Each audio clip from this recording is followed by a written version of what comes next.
Je répète encore, aucun milliardaire au monde n'a pas de spiritualité. Il n'y a aucun milliardaire au monde qui n'a pas de spiritualité. C'est faux. C'est faux. Et je vous avais donné ici 5 catégories de personnes dans les lois spirituelles de la richesse, avant qu'on entre dans les dimensions, avec lesquelles il ne faut pas blaguer quand vous êtes entrepreneur.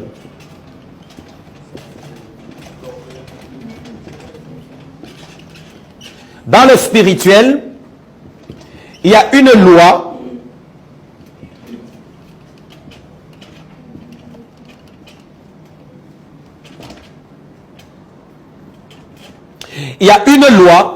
qu'on appelle la loi des correspondances et la loi du karma.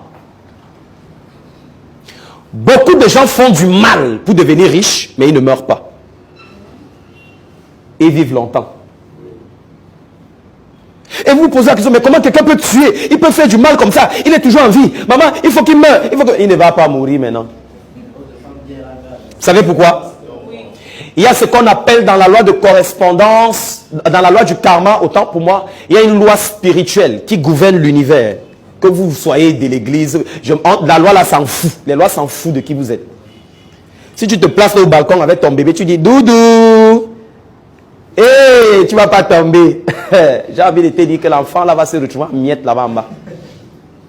Parce que c'est la loi de la pesanteur. Si tu veux défier cette loi, tu dois partir avec la loi de l'aérodynamique, où tu peux aller dans les airs comme un avion. L'avion a vaincu la loi de la pesanteur. Et pour aller en hauteur, même financièrement, dans la richesse, tu dois apprendre à briser les lois qui te maintiennent dans la pauvreté. Très important. Alors ici, dans la loi de l'assistance divine, je vais prendre une petite parenthèse. Tous les milliardaires ont un orphelinat. Pourquoi? Ils sont trop gentils. Parce qu'ils ont compris que pour équilibrer la balance dans l'univers, il faut appliquer la loi du karma qui dit que tu reçois les effets des causes que tu produis. Qu'est-ce qu'ils font donc? Ils font du mal pour s'enrichir. Et en contrepartie, ils font du bien. Et la balance veut déjà les juger. Et la loi leur dit, attention, cette année, ils ont donné la moitié de leur fortune aux pauvres. Ne peux pas le toucher maintenant. Toi, si tu es encore naïf. J'ai ça beaucoup d'argent. Hein? Merde. C'est sûr que les gars, ils sont intelligents. Quelle intelligence? Ils ont compris les lois spirituelles. Les amis, la dimension du milliard, c'est les affaires, pas avec la tête, mais avec l'esprit. C'est là où tu arrives avec Dangote dans le même pays pour faire le ciment. J'ai pitié de toi, mon frère. L'assistance divine. Il y a 2 choses que je vais vous donner. La première chose, c'est l'alliance. Je ne vais pas développer.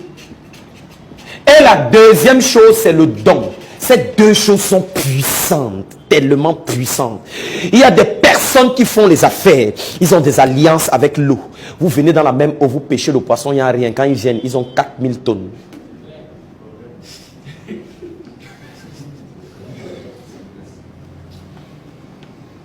Tu gagnes le marché du pont.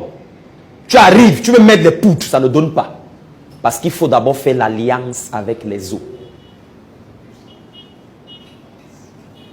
Tu veux t'implanter à Abidjan. Tu pars d'abord rencontrer les chefs coutumiers d'abord, parce que c'est eux les maîtres du territoire. Tu leur donnes les dons. Bonjour papa, on m'a dit que c'est toi le chef du quartier. Voici les dons. Quel jeune entrepreneur camerounais connaît fait ça? L'orgueil est sur sa tête comme, je ne sais pas, la farine. Comme un maître cuisinier qui est dans sa cuisine. Vous pensez que ces grands hommes puissants qui viennent en Afrique implanter des usines, vous pensez qu'ils font comment? Ils vont rencontrer les maîtres du territoire. Ils leur font les dons. Et là, ils ont l'approbation de l'assistance divine. C'est-à-dire, l'esprit qui domine dans le territoire comprend que si on est venu honorer ceux qui le détiennent, ça veut dire que ces personnes sont des bonnes personnes. il va donc faire quoi? L'esprit là maintenant va faire en sorte que leur produit, tout ce qu'ils vont faire à l'endroit là va réunir.